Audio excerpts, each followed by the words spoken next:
Put some pain in every bone. You can hear me now, right? Every few days you are Yep. gone to that place at the ground you call your grave.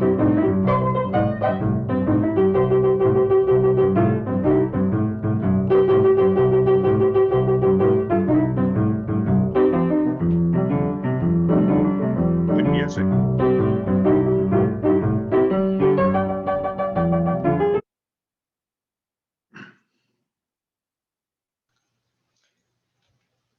Good evening, everyone, and I hope you're enjoying that strangely upbeat pandemic music that we're listening to.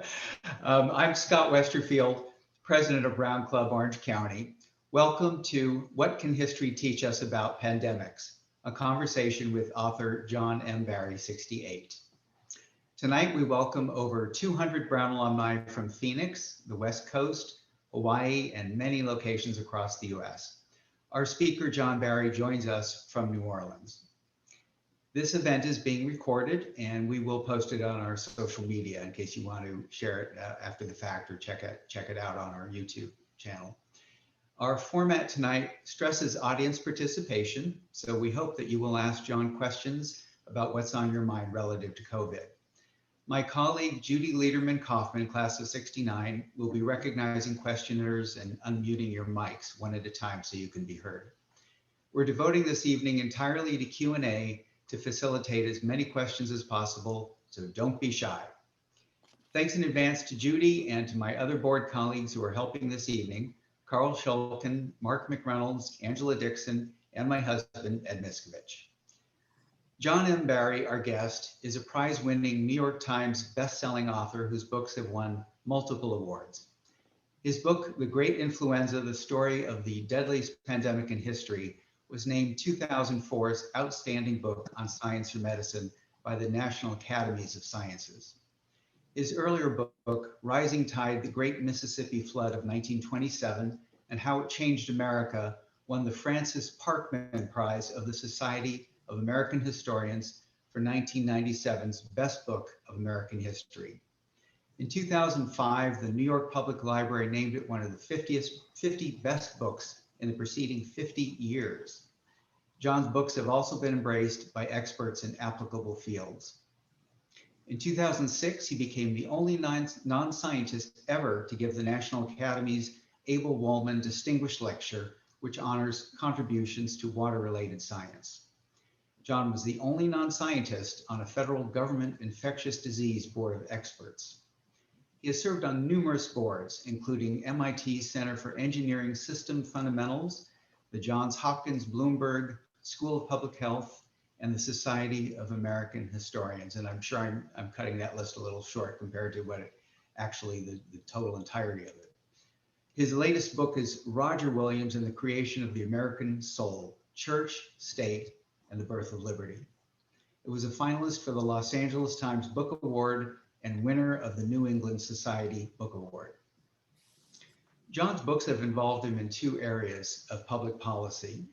After Hurricane Katrina, he served for 7 years with the Louisiana Flood Protection Authority, responsible for statewide hurricane protection.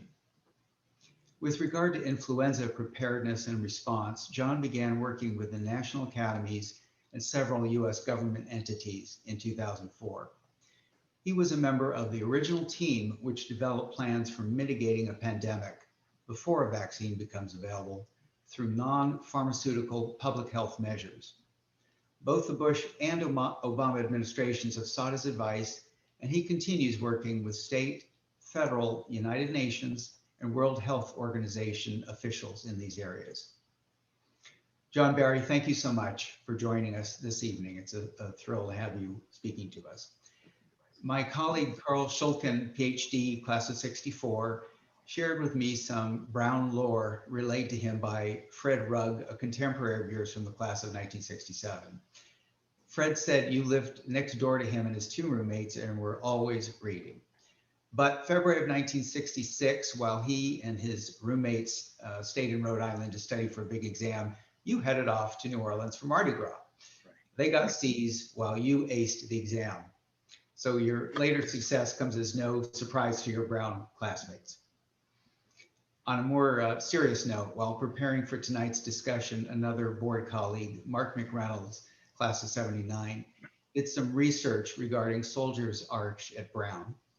Of about 40 names, he believes roughly half of the commemorated World War I soldiers died of the influenza, actually, rather than in combat. Similarly, after a year of COVID-19, US deaths now exceed our total casualties in World War II. Before I kick off tonight's discussion, I'd like to introduce my colleague, Judy Liederman-Kaufman, 69, who will explain the Q&A process and call on audience members. Judy? Hello, everyone. I'm here to give you a few words about how we will be conducting this program. We will be muting all of you so that we won't hear any background noise that you might have. The chat function has been turned off. Instead, there will be Q&A periods throughout the talk. So if you want to contribute to the discussion, you will have to use the raise hand function. If your hand is raised, I will see it and I will send you a message asking you to unmute yourself. The message will just show up right in the center of your screen. And I will then be calling on people, announcing their names in the order in which the hands have been raised. Zoom has recently moved the raise hand icon on the desktop, so I have a tiny little slideshow that I'm going to share to help you find the raise hand function.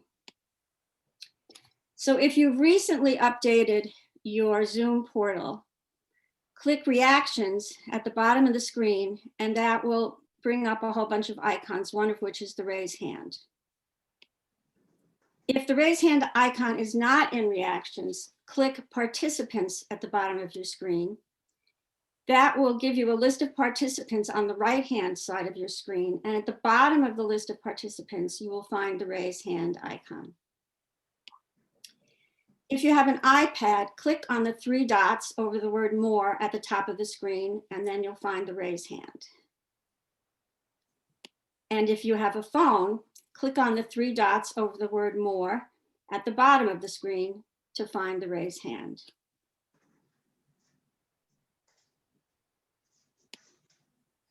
And now I'll turn it back to Scott. Thanks, Judy. That's a lot to remember, but I suppose if none of that works, people can just wave their hand frantically in front of the screen and you'll find them. Thank you very much for doing that. John, for your first question, I'd like to ask you what you see as some of the most important similarities and differences between COVID's impact on the US during the past year versus what happened here 100 years ago during the Great Influenza. First, this is fun. Thanks for inviting me. I was going to put a shirt on with a regular blue blazer, sort of standard interview format, but the last second, a few minutes ago, I grabbed an old brown t-shirt, as you can see. And I remember Fred, and that was my first trip to New Orleans. I live in the French Quarter right now. Obviously, I kind of took to it. At any rate, the differences and similarities. You know, they're both animal viruses that jump species to humans. They transmit exactly the same way. The incubation periods are different. That has a lot of ramifications. Influenza is much faster moving in every way, a much shorter incubation period, much faster mutation rate. You're sick shorter period, you shed virus for a shorter period. You infect other people more quickly. 1918 was much more lethal. You know, if you adjust for population, the worldwide death toll would have been 225 to 450 million people. And the worst case scenarios for COVID, nobody's even imagining numbers like that, even if nothing were done and we had no drugs. I would say probably, you know, I talked about the duration. I think that's also the demographic groups that are targeted. Most influenza viruses target the elderly and kids. In 1918, the elderly escaped almost untouched. I mean, a lot died, but it wasn't really excess mortality. 95% of the excess mortality actually occurred in people under age 65. Probably 2/3 of the dead were 18 to 45 years old. That's obviously a huge difference. You could die in 12 hours. Most tests took a lot longer, but enough very reputable observers recorded very fast deaths that we're not seeing anything like that today, obviously. But I really think the duration is one of the most important differences. And I referred to that a second ago. The length of time that influenza took in 1918 to pass through a particular community was generally 6 to 10 weeks. Over a 2-year period, probably 2/3 of the dead worldwide occurred in a period of 14 and 15 weeks in the fall of 1918. And as I just said, in any given city, it was much faster than that. And when the disease was gone, because that community hit herd immunity, it seemed to pretty much disappear. There was a third wave. The first wave was very hit or miss. Los Angeles didn't record a single death in the spring of 1918, not one, from influenza. Yes, many cities it missed entirely. It was also particularly mild.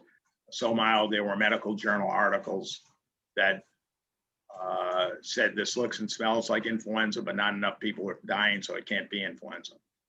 The second wave in the fall was lethal. There was a third wave in late winter, early spring 1919. But after the second wave left, you didn't know the third wave was coming. You thought you were home free. The economic impact in 1918 was somewhat intense. It did spark a recession, but it was not that deep and it was very short-lived. People returned to normal fairly rapidly.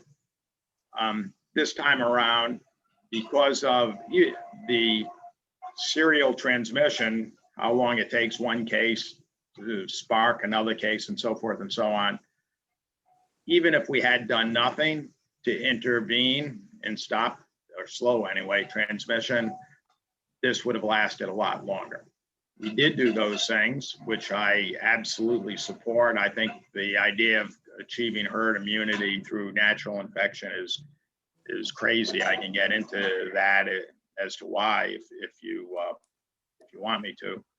But the efforts to slow transmission succeeded to a certain extent. They've saved a lot of lives worldwide, and even in the United States, where we didn't execute that very well, it still saved a lot of lives.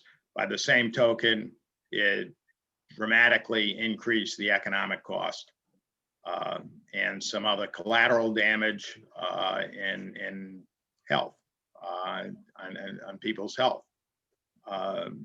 So I would say that is probably the most important difference, that and the different demographic targets. I think if people were aged 18 to 45 were being hit today, even with the lower per capita numbers, then we wouldn't be having the controversy that we've been having.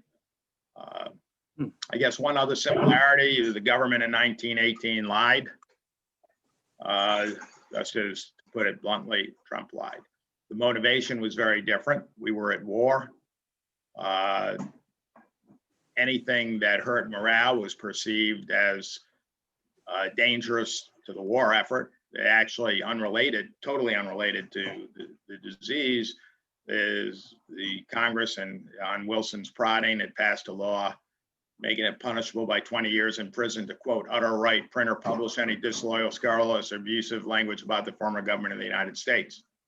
A congressman was sentenced to 10 years in the can under that law. It was rigidly enforced.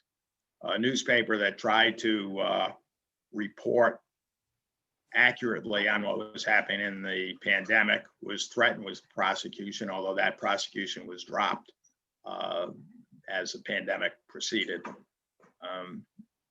So, you know, this time around, and there was no Tony Fauci in 1918. The national public health leaders were saying things like, this is ordinary influenza by another name. Now, nobody believed it because people were dying too horribly and too rapidly, but they were saying it. This time around, of course, White House, I don't have to tell you, you all lived through it.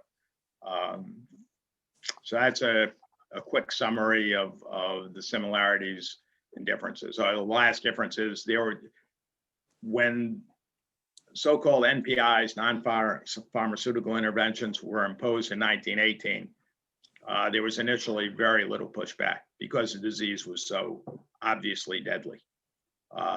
Nobody thought it was a hoax.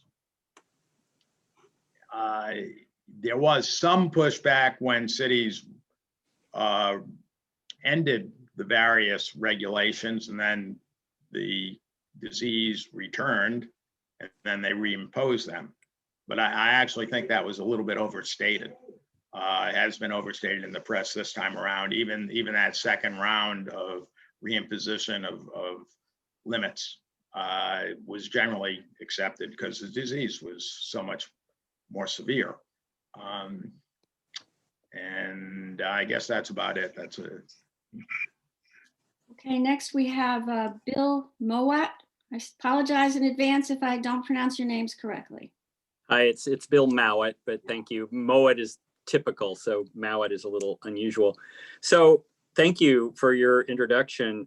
So I'm curious, I've got a couple of things that I'm curious about. One is, what surprises you about the actual virus versus your knowledge that you gained about the Spanish flu through working through your book? And then secondly, I don't know, tell me about how you think you might combat the mythology that has arisen that is going on even now. And what do you think is a good way to work through that? Thank you. Well, not too much about this virus is really surprised me. I think one of the things that, because the similarities I didn't mention, is 1918 virus infected or affected virtually every organ in the body, quite literally from the testes to the brain.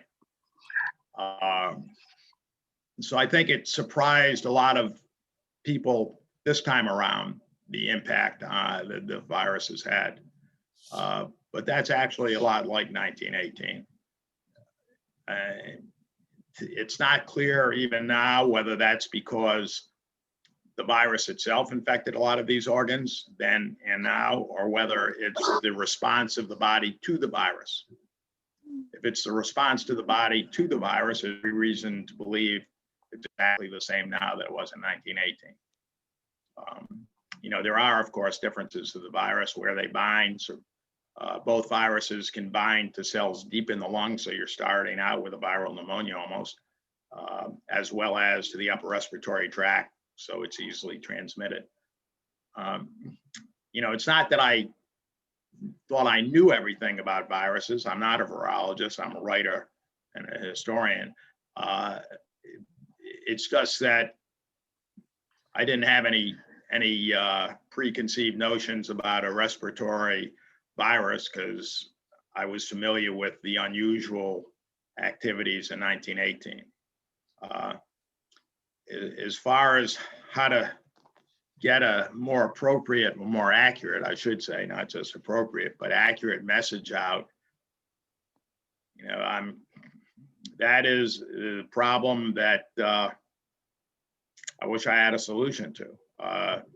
I'm actually, you know, James Carville and Mary Madeline organized a nonpartisan group very, very early. You know, it includes a former chief of staff of Karl Rove, in passing, a Democratic and a Republican governor, both of whom were cabinet secretaries, although they haven't been very active. One's you know, that go, but some people from Palantir, some experts on communications, some people from Hollywood who have access to celebrities, things like that. And we call ourselves No COVID. The Washington Post did a story about the group trying to figure out how to get messages out there. You know, maybe we made a dent, maybe not. You know, one of the things we did, you know, we had Chris Rock was our first hit, you know, trying to reach the African-American community. We arranged for Tiffany Haddish to interview Tony Fauci, for Matthew McConaughey to interview Tony Fauci, you know, to try to reach the groups that wouldn't normally pay attention. And, you know, how successful we've been, I don't know. But we're trying, we're still trying. We actually have an opportunity during the Super Bowl week to do something. I'm not sure how successful that's going to be. So in a small way, you know, but in the large, I mean, we've got real experts on messaging. We know what needs to be done. And when I was a part of the, you know, the early conceptualizing groups in the Bush administration as for pandemic preparedness, the message I always said, and, you know, repeated it in all my op-eds, or if you've read them, you know, tell the truth. That's number one. You know, the trouble is, obviously, you've got people who, and perhaps there's somebody on this Zoom who believes that Donald Trump won the election. People believe that. If all you watch is Fox, you know, well, I watch was Fox, maybe I'd believe it too. And they have this ingrained resistance. You know, how masking became politicized is crazy. It's just crazy. You know, how you penetrate that. I mean, we know how to do it. We need to get somebody whom that audience trusts to explain it to them. And we're trying to do that. Like Carville's original idea in forming this was recognizing that any particular community wasn't necessarily a celebrity that you wanted. You might want a high school football coach or a local doctor. You know, whoever the local influencer is, not necessarily a national celebrity. So we know what to do. We're trying to do it. Other people are trying to do similar stuff. Getting it out there, getting the message out there is obviously very difficult. Getting it accepted is even more difficult. So I see a lot of hands up there. And I know I'm not the person recognized, but I know there are a lot of questions, so I'll shut up. Okay, Tom Neal. Hi, John. Hey, a couple things. One is, hey, thank you very much for A, showing up here, but B, far more impact has been to have written a book that a whole bunch of people have done book reports on, used, read, all that stuff. And frankly, it's made a bunch of us, I think, feel like we're not just lost in the woods, floundering forever, that there is a reference point. We do have a historical basis we understand in great depth to compare against. And so it's really helped me emotionally, and perhaps a lot of other people as well. So the question I have, particularly, it's a numbers question, now that we did the touchy-feely part. And the CDC said the asymptomatic cases are relative to detected cases are probably between 4 and 20 or so X, 4X to 20X. And their estimates right now, they're using like 4X, which means 100 million people likely in the US have gotten it. If you look at some of the curves in North Dakota and the whole Midwest, the whole area was clobbered by Sturgis apparently. But since then, since mid-November, have just been plummeting. Now the whole US is plummeting, California is plummeting. And that suggests a much higher than 4X. If a lot of that plummeting is due to asymptomatic cases and herd immunity being developed, it suggests that we're really more closer to, I think, 10X asymptomatic, and that that really this whole thing's waning fast in the US, which is kind of doing the same thing that you described in your book. It's like it was running out of people to infect. What's your observation about whether we think that's actually, we're actually running out of people to infect, or whether we still got a whole lot of room to go? Short answer, I wish you were right. I'm pretty confident you're wrong. You know, early on, when there was very, very limited testing in the United States, it was reasonable to think anywhere from 6 to 10 times the number of people testing positive were probably infected. It's a lot less than that now. It might be 4 times. I doubt that it's much more than that. And if at all, and I think it's probably more likely 3 to 4 times, which is, you know, 3 times is actually around the number that the epidemiologists I most respect these days think. But even with that, that's a good number. That's, you know, 75 to 100 million people. That's still a lot of people. The problem is the early projections, going back to March even, Mark Lipsitch, a Harvard epidemiologist, whom I've actually never met, but I did co-author something with him once during this pandemic. You know, he early on thought it would take 60 to 70% of population. The reality is Manaus, 2.2 million people in Brazil, they reached 76% of the population was infected. That's a pretty solid number based on serological studies. And the disease did seem to dissipate,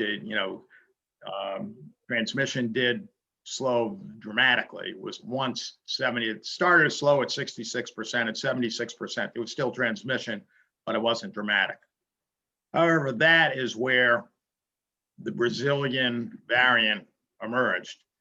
And even in Manaus, where 76% of the population has been infected already, it is surging again because of that variant, which strongly suggests that it is escaping the immune protection provided by that herd immunity, which they did reach there.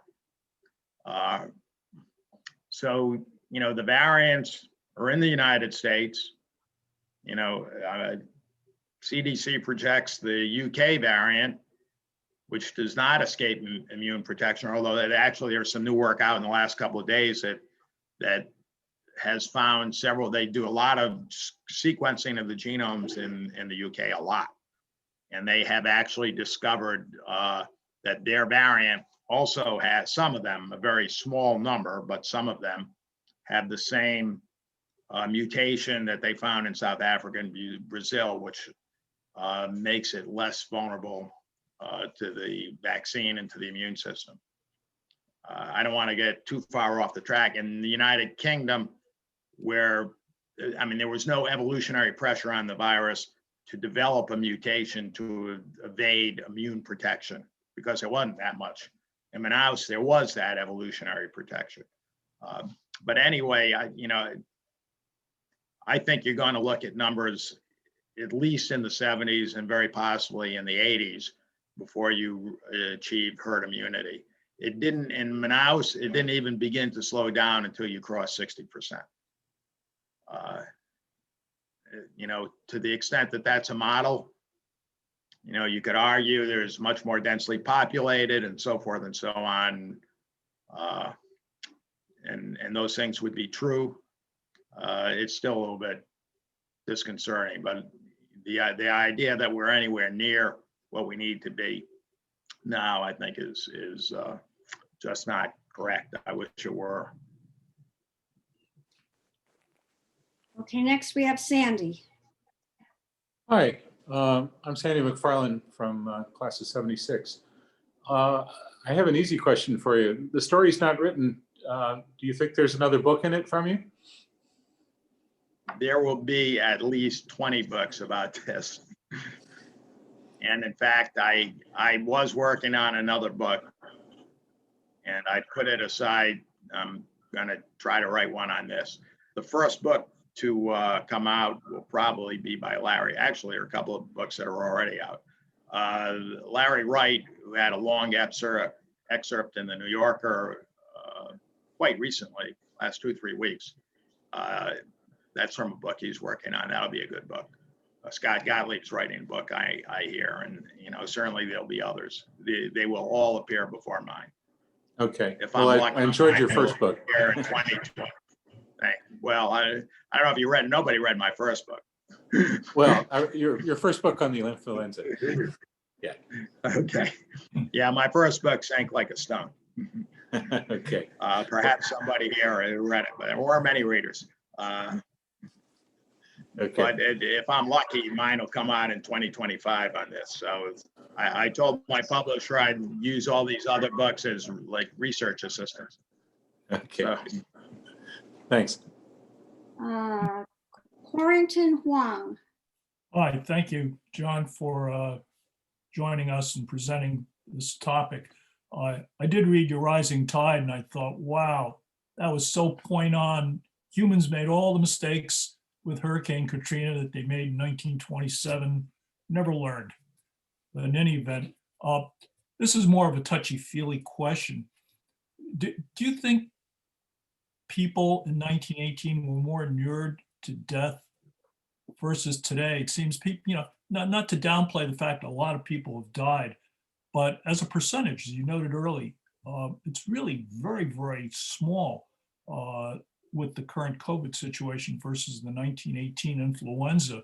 Is there any record of people reacting as it seems like there's a lot more human reaction to the fear and everyone's dying, that everyone, quote unquote, versus you just mentioned that there were so many more people dying from the influenza in 1918. I haven't done any research to try to determine what was the is the feeling as visceral then as it is today about death. yeah, I think that's common. If you look at, I don't want to sound like a colonialist, but if you look at, parts of, poorer countries in the world where they face catastrophes and, terrorism, civil wars, pretty horrible things. And death is much more common there. And yet, when somebody dies, it's pretty painful. You see the relatives reacting just as we do. But to give you a sense of scale in 1918, doesn't really answer your question, but this is kind of an extraordinary statistic, which actually I don't believe has ever been published.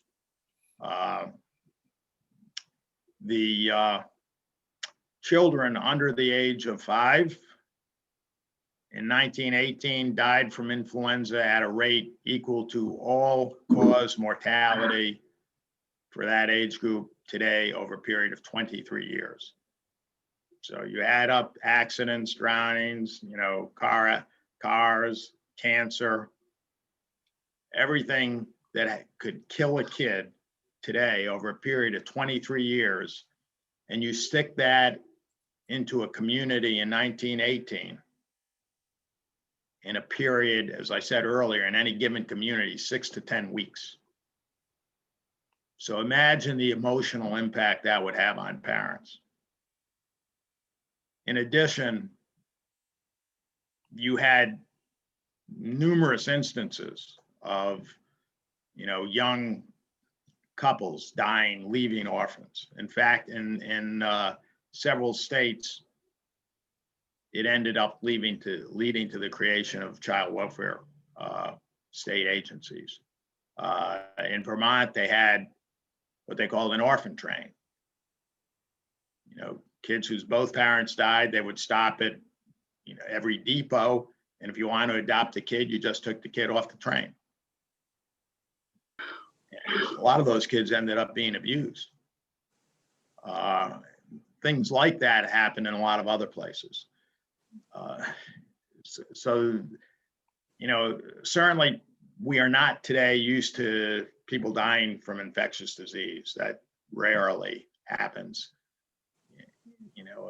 occasionally you do get serious infections, or the elderly from pneumonia still is a top cause of death, but certainly younger people rarely die of infectious disease.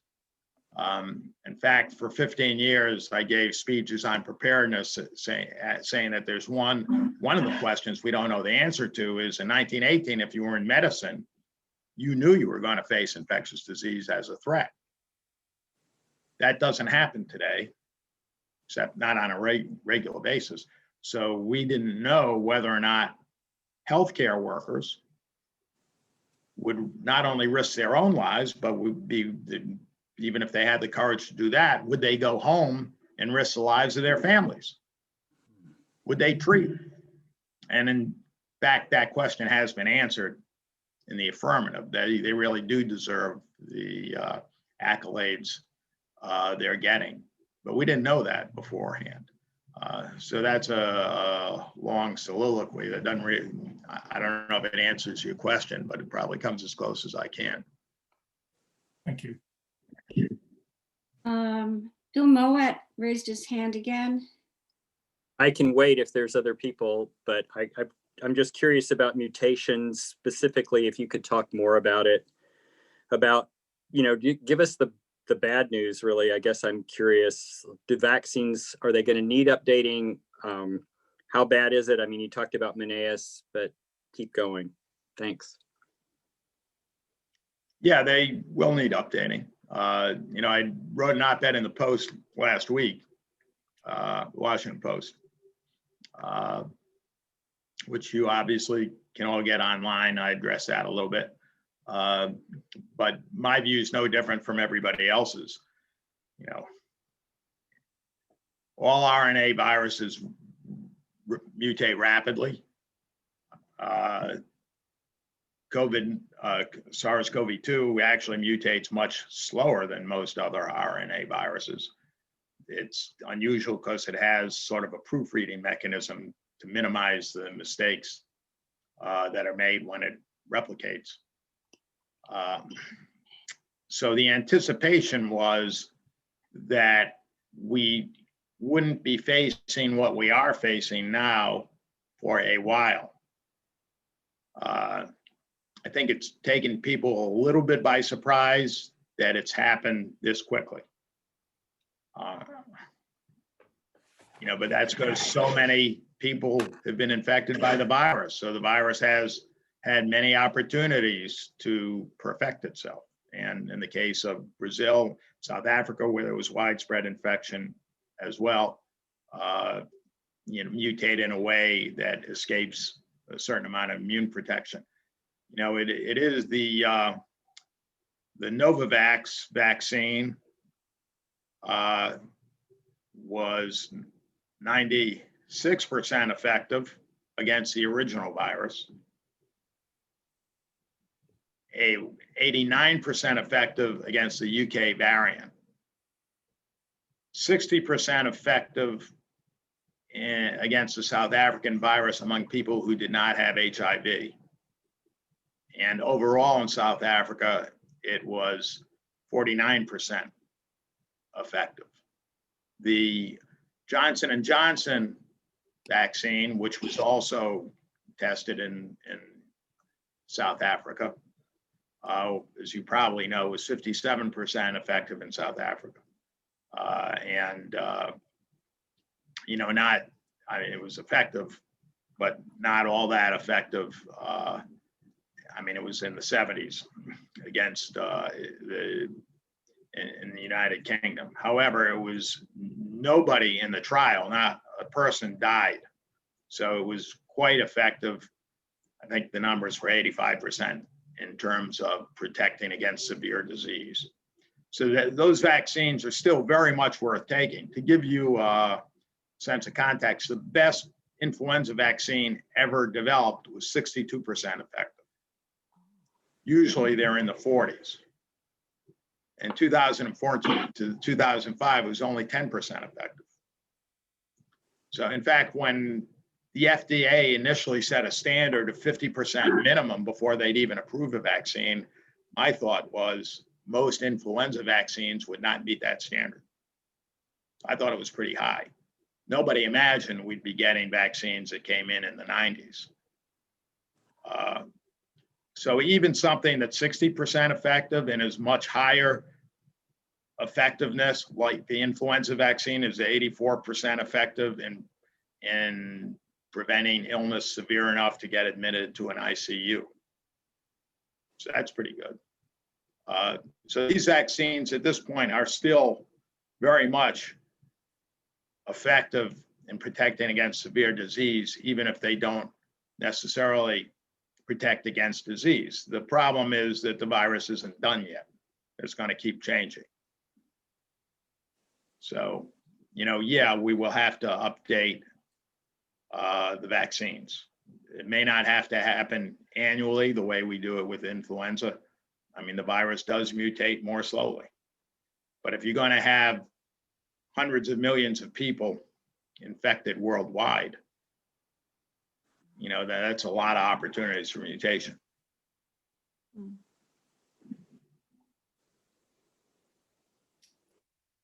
Okay, next we have Willow Darcy. Hi, Willow Darcy here, class of 98. And I wanted to go back to the lens of similarities and differences, if you wouldn't mind taking us to where we come out on the other side, versus after coronavirus pandemic versus what we went through in 1918. And obviously this has changed in the present day, how we work, how we learn, our social and cultural rituals, but those are obviously some highlights of where changes are happening that may be permanent. But I'm also curious, especially around kind of who holds power in society, whose voice matters, where we make investments, and around our social priorities. So if you could speak a little bit to that, I'd be grateful. Well, 1918, it's hard to separate the disillusionment that came out of the war from, the demoralization, in the sense that you're not ethically, but you're just demoralized, that came out of the pandemic.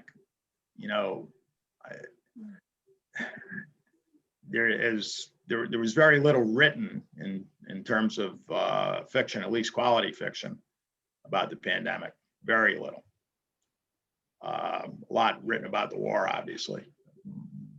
But I think the sense of death hanging over you, definitely influenced the mood of the 20s worldwide. Again, it's very difficult to separate from the war.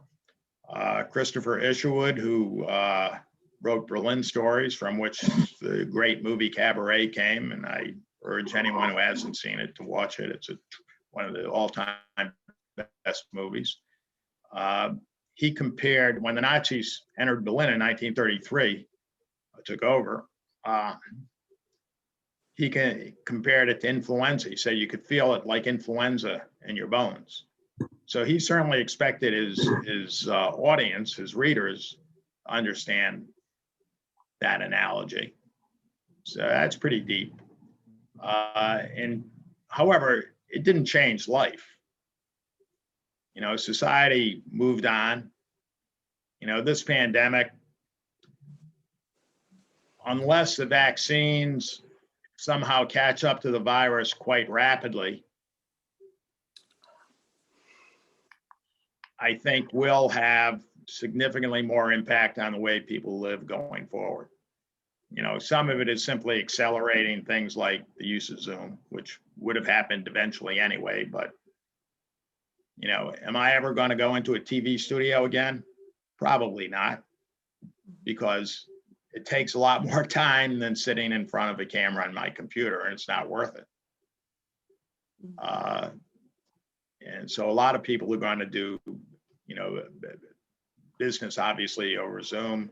Are handshakes gone forever, or are people just going to bump fists or hit elbows? I don't know. That's a little bit different. Is architecture going to change? Or, the Atlantic did something about super cities being on the outs, and I don't recall if they use the term super cities. This is like in the last few days. So I think this pandemic will certainly accelerate a lot of changes that would have happened anyway. Amazon, obviously, Instacart, but will have a more profound effect beyond simply accelerating change. But exactly what that is, I don't know. In 1918, none of that happened. I think it did affect the mood, the sense. John Dewey made a comment about, this is a couple of years after the pandemic, that he had never heard so many references to sickness in society. I think you could clearly link that to the pandemic. In terms of power, that remains to be seen. I don't have any speculation on its impact there. Whether the Western nations recognize that they need to vaccinate the whole world out of their own self-interest, because anywhere the virus is replicating, it's given a chance to mutate. The talk is there. They're having, they've got COVAX. They've got 170 countries participating in that. Of course, the U.S. was not one of them under Trump. I don't know if Biden is. I think he's already joined that effort. He certainly will. But it's going to take a while to get the vaccine out to those countries. The head of WHO a couple of days ago was saying we've got 25 million doses in the United States, and there was a country with Guinea where there were literally 25 doses, 25, not 2,500, not 25,000, 25. And we've got 25 million. That's not exactly equitable, and it's not really in the self-interest of the West either. But take another question. Angela Gupta. Whoa. Uh-oh. Whoa. All right, hold on. We hear you. I'm back. Hold on. Sorry. Just trying to open up my camera. That's okay. Just ask the question. Yeah, well, I mean, you keep answering. I have all these questions and you're really covering wonderful ground. I am in the healthcare industry. I'm vaccinated. I felt so passionate, emotional, historic going through that process. And I feel like I'm hearing so much pushback, like, oh, the vaccine's a joke and it's brand new and nobody knows what it's going to do. And, why would you, I feel like there's just so much negative feedback for stuff that I think is just, common sense, medicine, science. How do we push back on that? Or what are some responses when people are so in denial of the vaccine or so afraid of it? What are some messages that we can relay to, sort of support that movement? That's a very good question. I don't have a very good answer to it. I was saying earlier that if you call them stupid, they're not going to pay any attention. That's only going to drive them deeper into their hole. The way to reach those people, I mean, if you know them personally, more than just in passing, maybe you can make some progress. But really the way to reach them is to find somebody they know and trust who recognizes the truth and will tell them the truth. That's really about the only thing that's effective. I wrote a lot of op-eds in the New York Times and the Washington Post, probably basically 10 or 11 at this point, and the number of the people, as several people have pointed out to me, not that it needed to be pointed out, the people who read my op-eds don't need to read them. They may not know everything in there, but it doesn't really matter. But some of those things are syndicated, and so,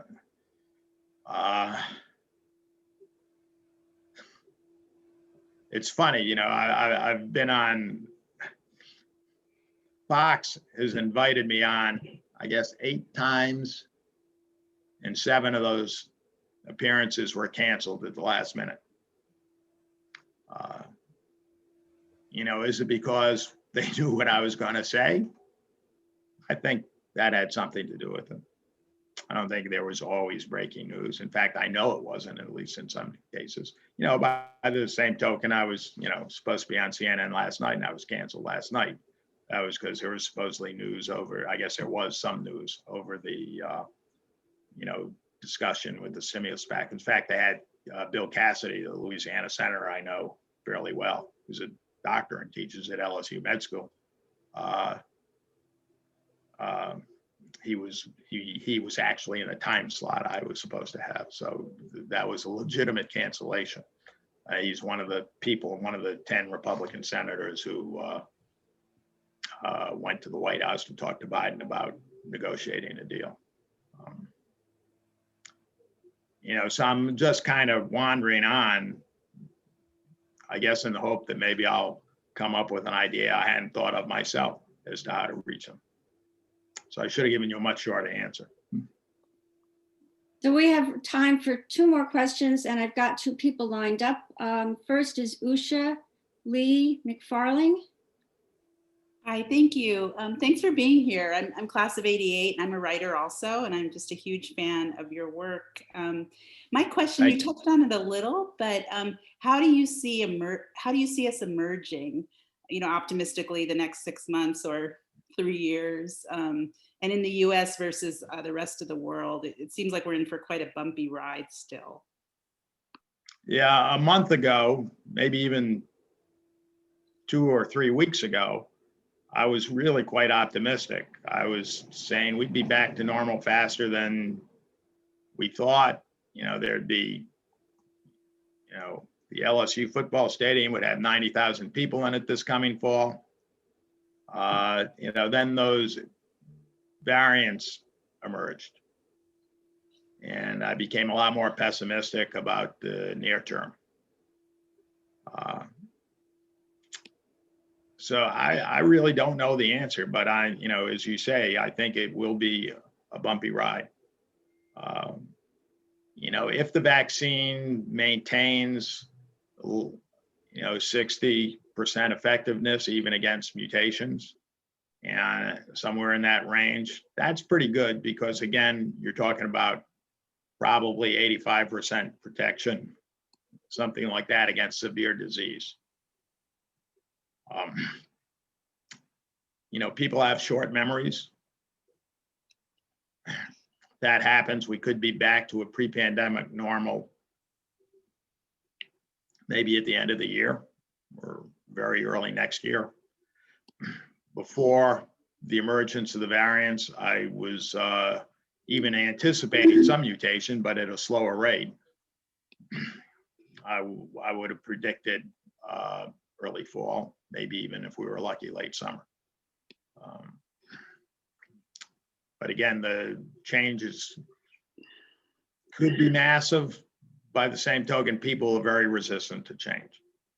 And we may snap back to so-called normal closer to it than a lot of people expect. That would be my expectation, I mean, one of my favorite quotes is people always quoting Santayana, and Hegel said, what we learn from history is that we learn nothing from history. And that's part of people's memories. So.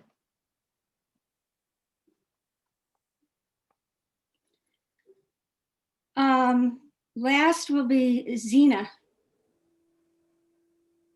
Hi, thank you so much. I'm like in my car, sorry. Thank you so much for the book and for this talk. And I just wanted to ask you, you were talking about influenza and sort of comparing efficacy of the vaccine. And I'm wondering whether you might know a little bit more about the timing of the efficacy the measurement, if you will. In a sense, what I'm trying to ask is, now we know a little bit more about how immunity wanes, or I should probably say that we don't really know a lot about how long the immunity lasts, and whether if we measured the influenza vaccine efficacy like the first month or two after, they might be higher, and whether we're like are we comparing apples to apples? And I have no idea whether when at which point we kind of like looked at the influenza vaccine efficacy information and how we're looking at that in comparison to COVID. Thank you so much. Okay, the reality is I don't know for absolutely certain the answer to the question, but I think I know the answer. So I'm going to, instead of completely punting, there may be somebody out there who could correct this. But I'm pretty sure the CDC measures these things statistically. They do not, they compare vaccinated populations to unvaccinated populations. The same thing that is done in a phase 3 trial. And they work out the percentages. And that's quite reliable. In terms of the duration of immunity, they're looking at the influenza season. What we're doing now is looking at neutralizing antibodies in a test tube and things like that. And I mean, the phase 3 trials measure it statistically just as CDC does. Of course, the trial is a much shorter time frame than an influenza season. But that's the basis on which they got the emergency use authorization. They are also looking at things in the test tube, neutralizing antibodies and so forth, and how long neutralizing antibodies remain active, and they measure them in the blood and how long they're, how many are still out there and so forth and so on. They don't do that for influenza. I don't think they do it at any rate. I mean, they may in the, somebody CDC or NIH may well be, I'm sure is doing those studies, but that's not informing their conclusions, the numbers that I cited. We still do not have really any good idea how long immunity to COVID-19 lasts. And even if we did, we wouldn't have any idea how effective that is against the different mutated virus. In a mouse, you might, if you got hit by the same virus, maybe you'd still have perfect immunity 5 years from now, but it's a different virus. Just like influenza. I thought it was the last question. No. Well, there's just one more raised hands of somebody who hasn't asked already, so we're going to just stick one more in there. David Diamond. Thank you, Judy, and thank you, John. Hey, what are we going to do about influenza in the 21-22 season? Will we be able to stand up a vaccine? Will we be able to deliver it? How will it interact with our efforts with COVID? This season was pretty low in terms of influenza because of all the NPIs that we did for COVID. So there wasn't much influenza around. Right, that's exactly right. And there was more around in the Northern Hemisphere. In fact, just last week, I was talking to the head of the influenza program at CDC. In the Southern Hemisphere, this past year, there was almost no influenza. We actually had a very mild season, but we had a lot more than they had in the Southern Hemisphere because they were like completely locked down on during the first surge, most of the Southern Hemisphere. And as you noted, the same precautions transmit the same way. If you're socially distancing and, I'm not sure masks are as effective against influenza as they are against COVID. I was one of those based on data from 1918, initially saying that masks don't matter for this disease, but the number of the amount of asymptomatic and pre-symptomatic transmission changed my view and changed the view of others. And obviously masks very clearly are effective. But there shouldn't be any problem developing a vaccine against influenza. There certainly will be enough of it to figure out what form of the virus is dominant. So hopefully we'll get at least an average effectiveness in the 40s or low 50s. Getting people to take it, there was a major push this year because there was tremendous concern that if you throw influenza hospital admissions on top of COVID hospital admissions, you would crush the healthcare system. Obviously, there was not a lot of influenza. I don't know how much the vaccine uptake was. We will probably be in the same situation next year. So we will find out. But I'm not particularly concerned about it. There's no reason to be concerned as to as to the ability to develop a vaccine that will be at least average effectiveness against influenza. There's no reason we shouldn't be able to do that. Maybe people will be more in a vaccine taking mood and there'll be great uptake. Maybe people are going to be in getting another shot, and there'll be less. I think people will probably, even though it'll be like getting out of prison, if we can finally hug somebody again, I think there will probably still be some social distancing, next fall and so forth. But that's as far as I'll go. I wouldn't expect a particularly bad influenza season next year. I do have concerns about COVID and the variants and another surge, depending on how many people get vaccinated. And as somebody earlier was saying, she's run into people who are resisting. So have all of us.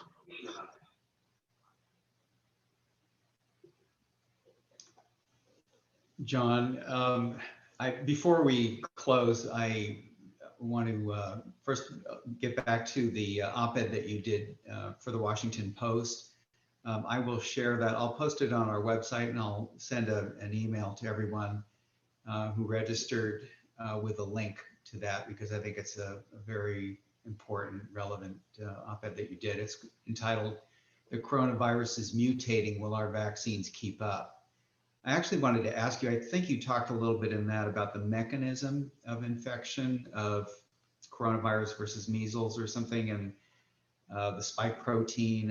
And I know that I've read or heard a little bit that the vaccine makers are trying to model and anticipate what kind of mutations will occur so that they can come up with booster shots in advance. Do you have any insight into that in particular, as far as how successful that might be or what's involved? Well, I was trying to explain that, measles mutates at the same rate as influenza, faster than COVID. But the parts of the virus that the immune system recognizes can't change. If they do, the virus can't function. That's why a vaccine or exposure gives decades-long and maybe lifelong protection against measles. Influenza, on the other hand, mutates again very rapidly. When an influenza virus enters a cell, generally between 6 and 12 hours later, that cell will produce between 100,000 and 1 million virus particles. 99% of those particles won't function. They are defective. They cannot infect another cell. and replicate. That'll give you, not all of it is because of mutation, some of it's because of packaging, but that'll give you a sense of just how rapidly the influenza virus mutates. COVID is not that rapid by any stretch, but it does mutate. With influenza, unlike measles, the problem is the parts of the virus that the immune system recognizes mutates, and the virus can still infect another cell.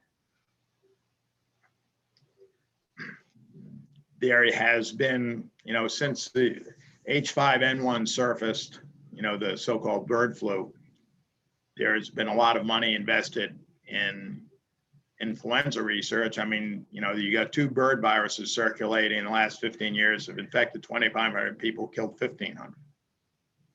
So if those viruses become easily transmissible, you would have a 1918, like the mortality rate would come way down. I don't have time to get into it. Well, I will, because they're deadly because they only bind to cells deep in the lung, but they're not transmissible because they don't bind to cells in the upper respiratory tract. If they did bind to cells in the upper respiratory tract, they would be more transmissible, but by the same token, you're not starting out with viral pneumonia. So they would be less deadly. But because of the concern over those viruses, they started spending money on influenza research, which was largely a back order until H5N1. So the so-called universal influenza vaccine would be a vaccine that identifies parts of the virus that do not mutate. If it mutates, it doesn't function. And there's been a lot of progress along those lines. Enough so that pretty much every expert in the field thinks that we will get there. A vaccine that you don't have to, take every year. One will last for an indefinite period, and it will also protect against potential pandemic influenza viruses. So the piece ended saying, that's a holy grail. Similarly, there are probably parts of the coronavirus that don't mutate, or they mutate, but then the virus is defective. How immunogenic those parts are, I mean, that's the problem, is getting the immune system to recognize them, get a vaccine that would work against them. That would be a holy grail. So hopefully we'll get there. And again, I'm not a virologist. There may be one on the call who can tell me I'm full of it. So don't say it in public, just send me an email. Go ahead, say it. We can have a conversation. You could explain it to everybody, including me, if I was wrong. I think this is a good, on an up note, this is a good place to end the conversation. I think you're giving us a note of hope with the research that's being done, that there might be a way to come up with a permanent solution for it. So thank you very much for speaking to us tonight and sharing your insights. Also, I want to thank our wonderful audience and sister alumni clubs throughout the Pacific area for spending time with us. Everyone is invited back for our next event, which is Tuesday, March 16th at 5 p.m. Pacific time. We'll be featuring, our featured guest will be Brown professor Juliet Hooker, speaking about Black voters, activists, and U.S. democracy in 2021. Check out our website, browncluboc.org, for more details. Good night, everyone, and be safe. Okay. Thank you. Bye-bye.